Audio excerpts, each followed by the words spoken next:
প্রকৃতির এক অন্যরকম সৌন্দর্য হচ্ছে এই মোহনা, যেখানে নদী সমুদ্র একে অপরের সাথে এসে মেশে। আজকে আমাদের দীঘার দ্বিতীয় দিন, ডেস্টিনেশন দীঘার মোহনা। দীঘায় ঘুরতে এসে দীঘার মোহনা ছাড়া দীঘা ঘোরাটাই ইনকমপ্লিট থেকে যায়, কি ঠিক বললাম তো?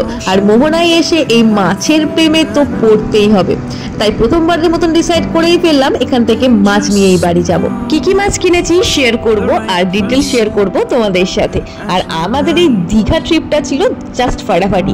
সেকেন্ড ডেটা কেমন এনজয় করলাম জানাবো আজকের ভিডিওতে। তো চলো শুরু করছি আজকের ব্লগ এখান থেকে। Good morning. সকালবেলা ঘুম থেকে উঠে রেডি হয়ে নিয়েছি। আজকে আমাদের দীঘার দ্বিতীয় দিন।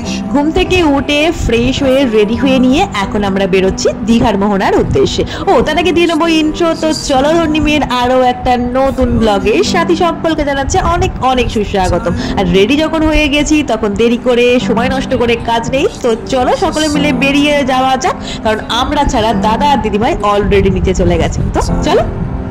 তুমি কিছু বলবে? সবাইকে গুড মর্নিং বলে দাও। Good morning. Good morning. আমরা কোথায় যাচ্ছি এখন?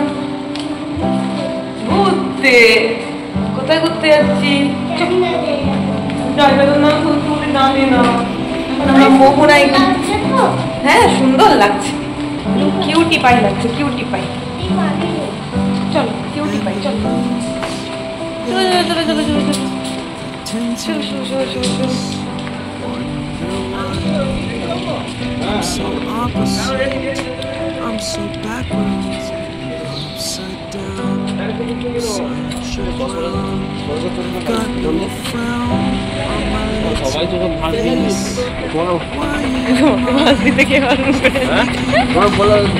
নানা ঘুম থেকে উঠে ফ্রেশ হয়ে একটা টোটো ফিক্সড করে ফেলেছে, আর টোটো করে এখন আমরা বেরিয়ে পড়েছি সকলে মিলে, যাচ্ছি দীঘার মোহনার উদ্দেশ্যে। আর যেতে যেতে সুন্দর ভিউতে ছিল এই দীঘার জগন্নাথ মন্দির। আমাদের এই দীঘার ভিডিওটা অনেক দিন আগেকার, তখন মন্দির উদ্বোধন কেন, তখন মন্দিরের কাজ চলছিল, সেই জন্য কাজ হচ্ছে এরকম অবস্থাতেই দীঘার মন্দির শেয়ার করলাম তোমাদের সাথে।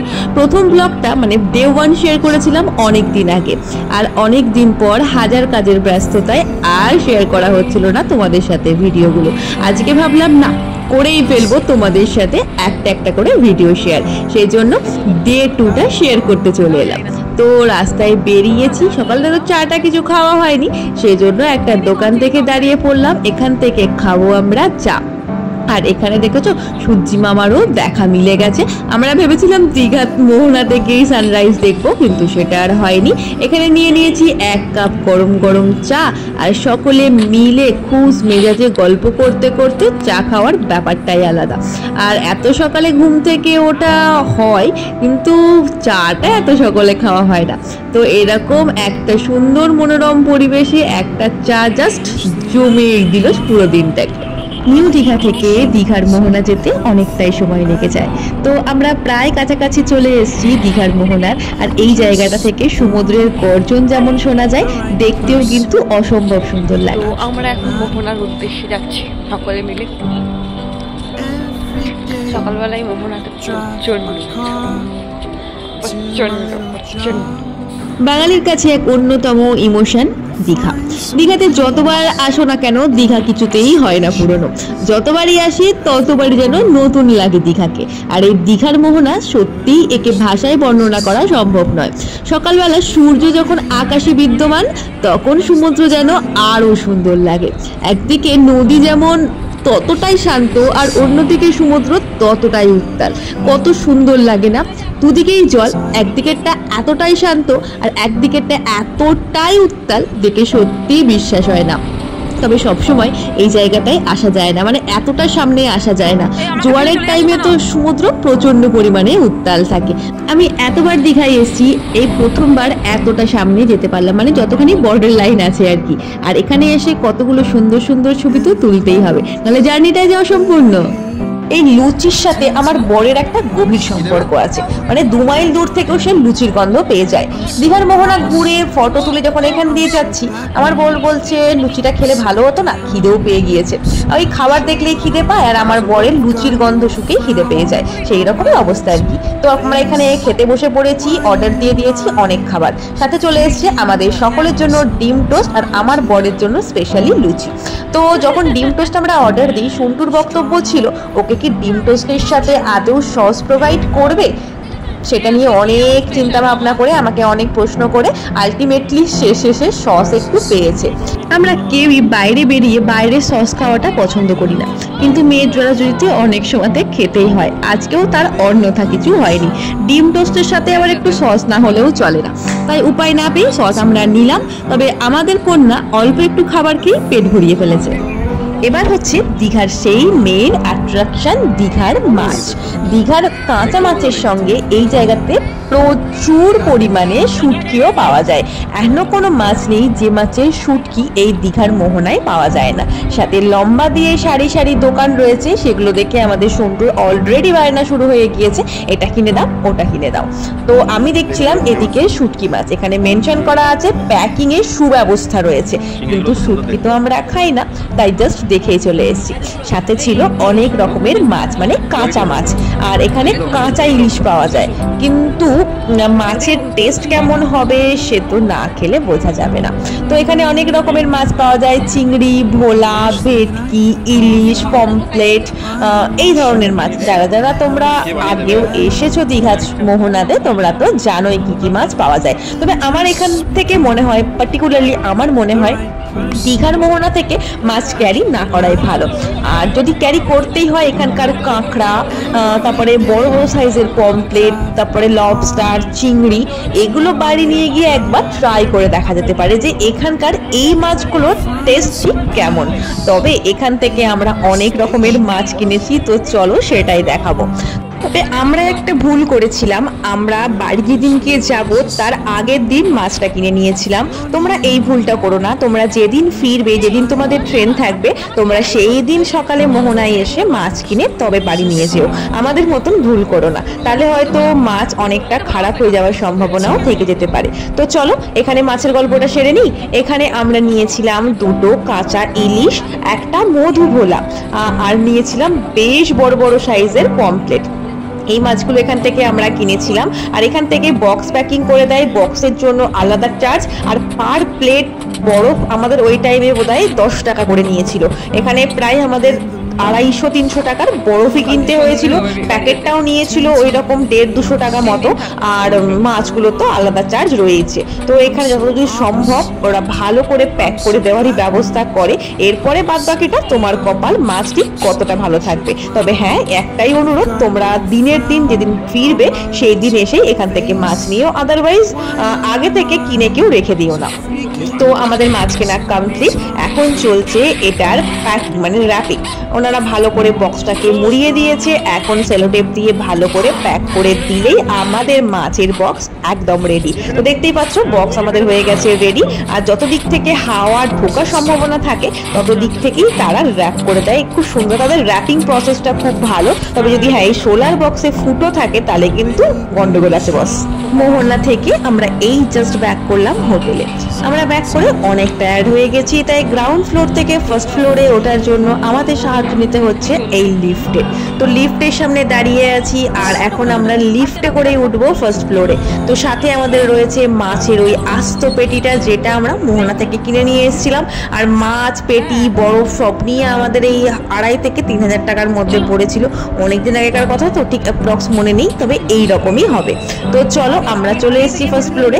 তবে লিফট থামার আগেই গেটটা খোলাতে অনেকটা ফাঁক হয়ে গিয়েছিল, তাই সন্টুকে কোলে করে তুলে দেওয়া হলো আর কি, এই আর কি।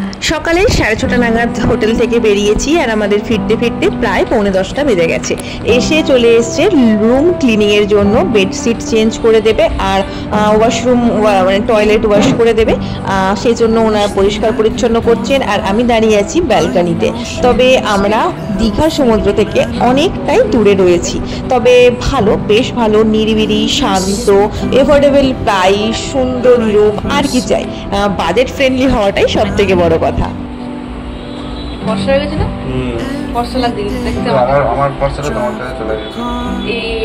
তুমি বাড়ি আসলে ফর্সা হয়ে যায়, আমি কেন জানি না, সত্যি কথা বলছি। আমি কালো হয়ে যাই, আমি তো কালোই, আরো কালো হয়ে যাই। তো আমরা রুমে চাবি দিয়ে দিয়েছি, এখন আমরা যাবো সমুদ্রে। এইখানে সমুদ্র তুমি বলো কোথায় যাবো? সমুদ্রের উদ্দেশ্যে বলো কোথায় যাবে? সমুদ্রে? কোথায়? সমুদ্রে? আমরা এখন সমুদ্রে যাবো স্নান করতে। এখন নাচ করে দাও, আপনি তো পারছি শুয়ে। আমার দেখে দেখে নাচতে ইচ্ছে করছে ওর। ভালো করে তাই করতে পারে না কিছু না।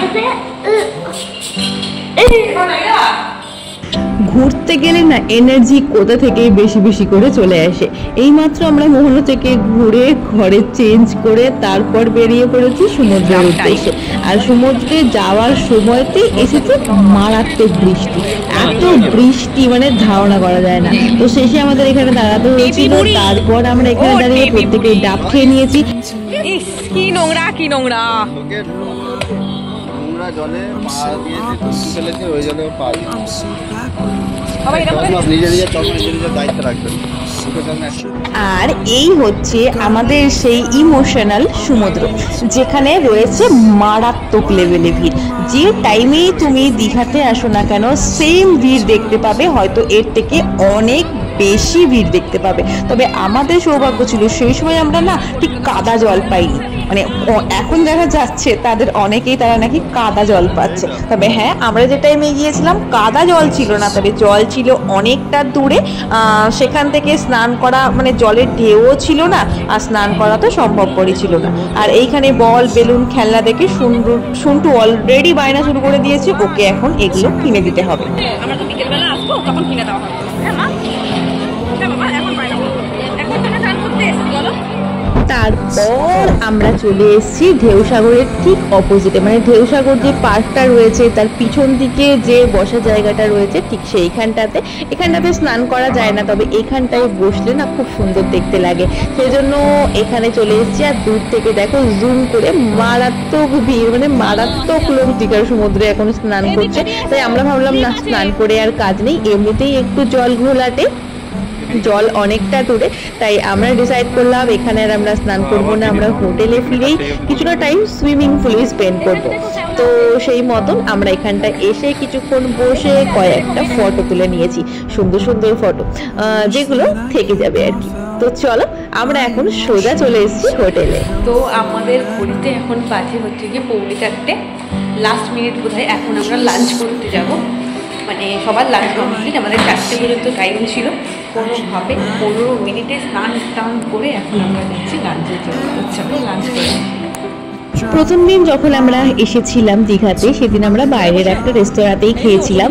তবে আজকে অনেকটা বেলা হয়ে গেছে, আর আমরা আজকে হোটেলের রেস্টুরেন্টেই খাবার দাবার ট্রাই করবো, সেগুলোর টেস্ট কতটা।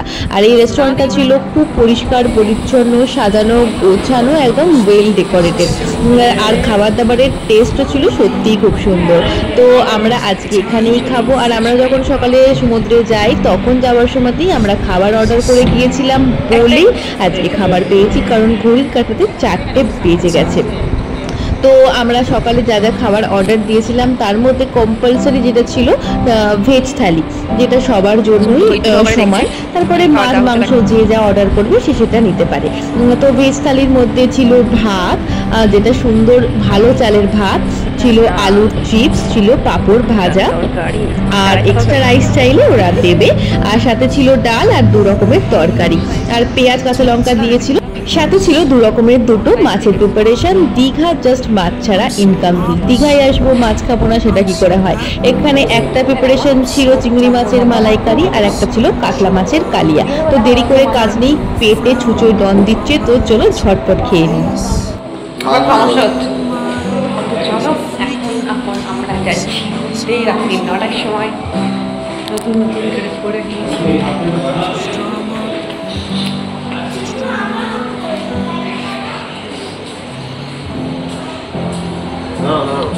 হ্যাঁ দাঁড়াচ্ছি তো। বাইরের ওয়েদারটা ঠান্ডা ঠান্ডা। দুপুরবেলা খাওয়া দাওয়া তো সারতে সারতে অনেকটা বেলা হয়ে গেছে। রেস্ট করে আমাদের হঠাৎ 8:30টার সময় মনে হয়েছে এবার একটু যাওয়া দরকার সমুদ্রের ধারে, কয়েকটা দোকান থেকে সকলের জন্য কিছু কিছু জিনিস কিনতে হবে। তো সেই কথা মতন মানে সেই ভাবনা চিন্তা থেকেই আমরা সমুদ্রের সাইডে চলে এসেছি। টুকটাক কিছু কেনাকাটা করব। আর সমুদ্রের ধারে আসা মানেই এই বিভিন্ন রকমের মাছের ভাজা, যেটা অনেক রকমের মাছ আছে যেগুলো জ্যান্ত, কোনোটা বাসি, কিন্তু এই মাছের মধ্যে থেকে যে চিংড়ি মাছগুলো একটু হালকা কোটেড করে ভাজা থাকে সেটা খেতে না আমার মারাত্মক লাগে। সেই কথা মতন আমি দাদাকে আর রিজুকে বলছিলাম চিংড়ি মাছটাই নাও, সেটা খেতে ভালো আর টেস্টও ভালো, আর অন্য মাছগুলোর একটু আমার গন্ধ লাগে, তাই অন্য মাছ ট্রাই করার কোনোদিন ইচ্ছাও হয়নি আর হবেও না। আর এই প্লেটটা আমাদের 50 টাকা দাম নিয়েছিল। এখানে মেবি 6টা মতন না 5টা মতন চিংড়ি মাছ ছিল। তো এটাই নিয়ে নিয়েছি। আর আমাদের সন্ধ্যা তো চিংড়ি মাছ খেতে অনেকটাই ভালোবাসে। তো চলো সকলে মিলে একটা একটা করে হয়ে যাবে, কারণ এখানে মাত্র 5 পিসই চিংড়ি মাছ ছিল। ঘড়ির কাঁটায় 10টা বেজে গেছে। আর এই লাস্ট টাইমে আমরাও চলে এসেছি সেই হোটেলের রেস্টুরেন্টে খাবার খাওয়ার জন্য। কালকে আমরা বাড়ি ব্যাক করবো, সেই জন্য আমাদের একবার সমুদ্রের ধারে যেতেই হতো সমুদ্রকে দেখার জন্য আর কিছু কেনাকাটা করার জন্য। কী কিনলাম সেটা তো দেখাবোই নেক্সট ভিডিওতে, নেক্সট কোনো ভিডিওতে। তবে এখন আমরা বসে গেছি খেতে। আমরা এখানে নিয়েছিলাম রুমালি রুটি, ছিল হচ্ছে গিয়ে তরকা, যেটার টেস্ট সত্যিই খুব ভালো ছিল। আর হ্যাঁ, দুপুরবেলা যে খাবারগুলো খেয়েছিলাম সেগুলোর টেস্ট জাস্ট ফাটাফাটি ছিল। আর নেওয়া হয়েছিল 2 প্লেট বিরিয়ানি, কারণ যেহেতু শুনতো আমাদের একটু বিরিয়ানি খেতে ভালোবাসে, সেই জন্য 2 প্লেট বিরিয়ানি নেওয়া হয়েছিল। দাদা আর রিজু খেয়েছে, আর আমি আর দিদিভাই নিয়েছিলাম রুমালি রুটি আর তরকা। সেখান থেকেই আমি আমার বরকে একটু খাইয়ে দিচ্ছিলাম, বললাম দেখো খেয়ে টেস্টটা কেমন। তো এখানে তরকার টেস্টটাও ছিল অনেকটা সুন্দর। তো শেষে খাওয়া দাওয়া করতে করতে সকলে মিলে একটা সেলফি তো তুলতেই হবে, কি বলো?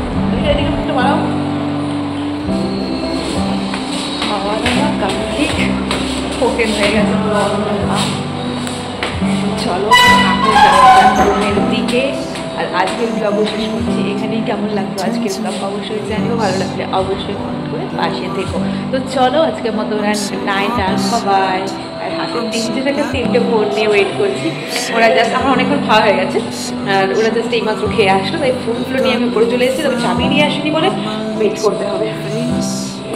আর এর নিচে এই জানালার ওপরে ফুল রয়েছে, যেখানের ভিডিও অলরেডি তোমরা দেখে নিয়েছো। তো চলো আর কথা বলবো না, শেষ করছি আজকের ব্লগ এখানেই। ভালো থেকো,